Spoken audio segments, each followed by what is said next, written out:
We didn't even nothing. Well, you think you tough? You look so tough now, little nigga. Hate you black bastards. You stink. I hate your black skin. I hate your black pants. I hate black pepper. I hate black keys on the piano. I hate my gums because they black. I hate Whoopi Goldberg's lips. I hate the back of Forrest Whitaker's neck. Ah! And most of all, I hate that black-ass Wesley Snipes. Move it! Hey yo, what it do? This your boy Tony Totebag, and this is Culture Topics. Salute to my hustlers and what's poppin' to my entrepreneurs, baby. Everybody from state to state, stand up, man. Oak Cliff, East Dallas, South Dallas, Greedy Grove, Frisco, Richardson, Waco, H-Town, San Antonio. What it do, baby? Murder Worth. We got us another one today, baby. We're gonna take it back to the hood, man, and we're gonna go down through there. We're gonna take a trip down memory lane and give you one of my confrontations or whatever, man. Real interesting confrontation, man, I had with Dallas police, man. So here we go. This is back when I was a teenager, right? You know what I'm saying? So I'm working kind of like evenings into the night. So I got like the night shift or whatever. We get off after 12. So after we get done working, we clean up. It's about 1 o'clock when we leave, maybe 1:30, you know.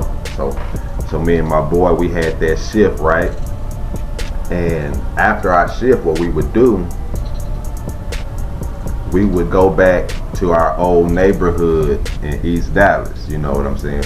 We still lived in the East, but we both lived in different neighborhoods within the East.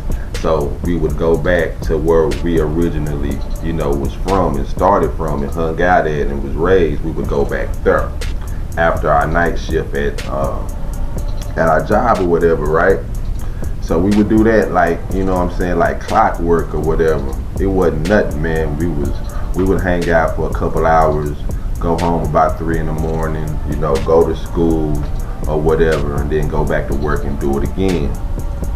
So this particular night, I'm not thinking any different, you know, my boy not thinking any different. He driving, and so what we would do is we would pull up to these apartments that was in the neighborhood.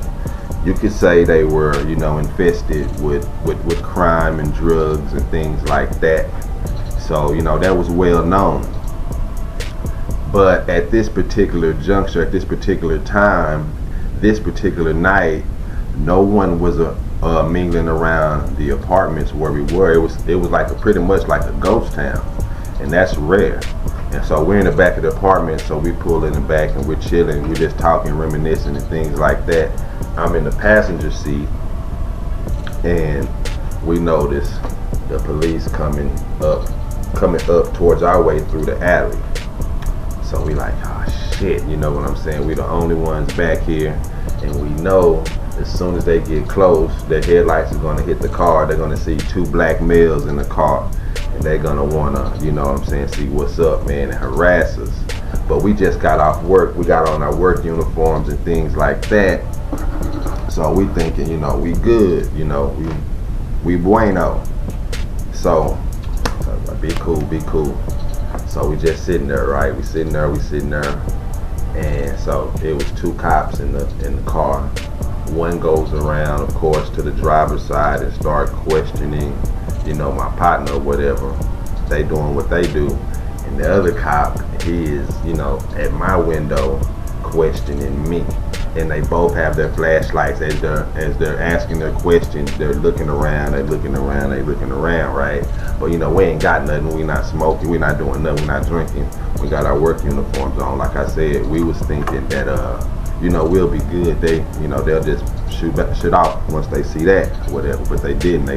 They keep probing and asking questions and things like that. So he's asking me questions. Then he flashes his flashlight down, not in the car but on the ground. And when he does that, he comes right back up with his gun and his flashlight, and he tells me to put my hand on the dashboard, and he starts yelling all kinds of crazy shit at me. And the cop, he starts doing the same thing to my homie. You know what I'm saying? So I'm like, damn, I don't know what the hell's going on. He got the gun to my head, and he's yelling out all kinds of stuff. And you know, I'm nervous as shit. You know what I'm saying? I'm like, oh my God, what the hell is going on? You know what I'm saying? So I'm like, what's going on? You know what I'm saying? We didn't do nothing. We didn't even do nothing. You know what I'm saying? I'm hitting him with that. So they take my partner and they put him in a police car first. Another police car came up. So there was two of them now. So they put him in the other car. I could, from my seat, I could see him in the back seat of the cruiser. You know, he doesn't know what's going on, and at this time I don't know what's going on. So he's in the back seat, you know, he's just kind of like bouncing around, not knowing what's going on. He's not really tripping because he's, you know, I know pretty much he's thinking they're gonna let us go or whatever. But anyway, so he still got the gun on me. I don't know what's going on, you know what I'm saying? So he pulls me out of the car. He throws me on the, you know, on the side of the car, whatever, having me put my hands up. He's searching me, and I'm asking him what's going on, right? What's going on? He reaches down and pulls out a brick of cocaine. Okay, a whole brick, and he was like, you know, he's just yelling all kinds of shit. He was hyped, you know what I'm saying? He's stoked. So I'm looking at that like, what the fuck? That's not mine. I don't know what that is. That's not mine. And he's like, yes, it is. It was under your side of the car. You stashed it before we drove up. And he's saying all of this stuff. And I'm telling him it's not mine. You know what I'm saying? So we're going back and forth. So by then, another cop car came from the way that they came. So it's two cars on this side, one on that side. So out of this, it was two white guys that initially, you know, came to us. So now this other guy, he's a black police officer. So he comes and he wants to know what's going on. So the officer tells him, you know, he found this under my side of the car, whatever, and you know, whoop-de-whoop. And so the cop, he's looking at me, he's looking at the drugs, he's looking at the officer, he's looking at me, the drugs officer, he's looking at me in my work clothes, he's seeing how young I am, and he's seeing this brick of cocaine. I can tell his brain is going. He's like, what the hell, this is not matching up, and plus I know for a fact they don't recognize us because we don't, you know, we're not hanging out over there at that time like that. So, you know, it was just two young dudes in their work uniforms that we don't know, you know, that's telling us that they are from over here, which we were, but we just, you know, we live in different areas now, and we're just coming over here to talk after work or whatever, which was the truth. So he's digesting that information, so he tells the other cop to do something else, and so now it's just me and him. So he cuffs me up. I thought he was going to just tell me, go ahead and go. The black cop cuffed me up. So he cuffed me up. I'm still holding the damn brick. He cuffed me up, right? And he tells me, he says, as quick as these cuffs came off, as quick as these cuffs I put them on you, I can take them off for you. But what I want to do is I'm going to call something like forensics or whatever he told me he's going to call to test these drugs to make sure they're real drugs, because something's not adding up. He really doesn't think they're mine. But he says if the drugs come back and it's drugs, no matter if it's mine or not, I'm going to jail. You know what I'm saying? And that's that. But if it comes out to be fake or whatever, you know, they're going to let me go. So I'm like, oh, shit, you know, I'm like, fuck, you know what I'm saying? I just know, you know, so I was like, I'm gone. Because what the hell, you know what I'm saying, would a fake brick of cocaine be doing back here, you know? So I'm in the back of No, I mean he put me in the front of a cruiser. So I'm in the front. Whoever was driving that cruiser, they're listening to some sad country western music. So I'm sitting in the back listening to this sitting in the front seat listening to this country western music, waiting on the some other people to come and test this, this this dope or whatever. So I'm back there, I'm up there going through it, you know what I'm saying? And it took a while for them to come out. So finally they come out. They test the stuff, and the stuff comes back. It's not coke, you know what I'm saying? They don't know what it was, but it's not coke, so it's like it's fake. So bam. Now that still could be trouble right there. But what I'm telling them is I don't know what's up under there. So they go for that, you know, so they go for it. So they keep the fake brick, right? But before they let me go, they just couldn't just let me go, you know what I'm saying, without doing something. So before they let us go, they wrote me this ticket, you know what I'm saying? And this ticket, I can't remember what kind of ticket it was, but when I went home, I gave it to my mom or whatever, and so we had to go to court on that ticket, you know what I'm saying? So when we get to the court, they asked me if I have a lawyer or whatever.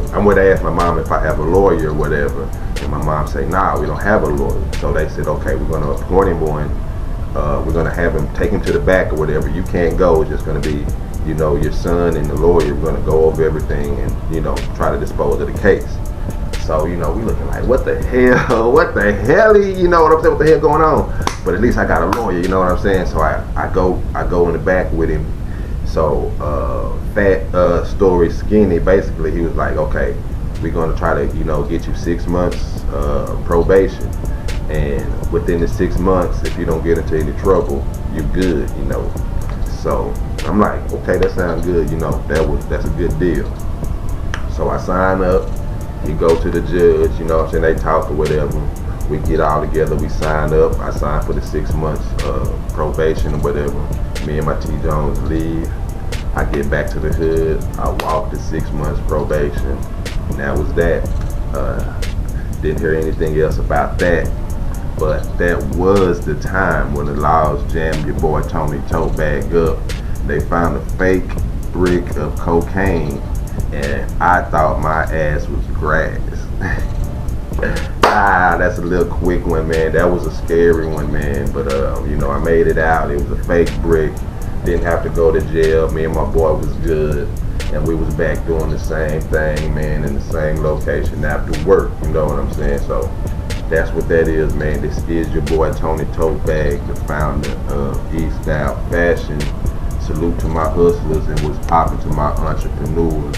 LA to New York, South Dallas to East Dallas, stand up. And I'm out. Peace.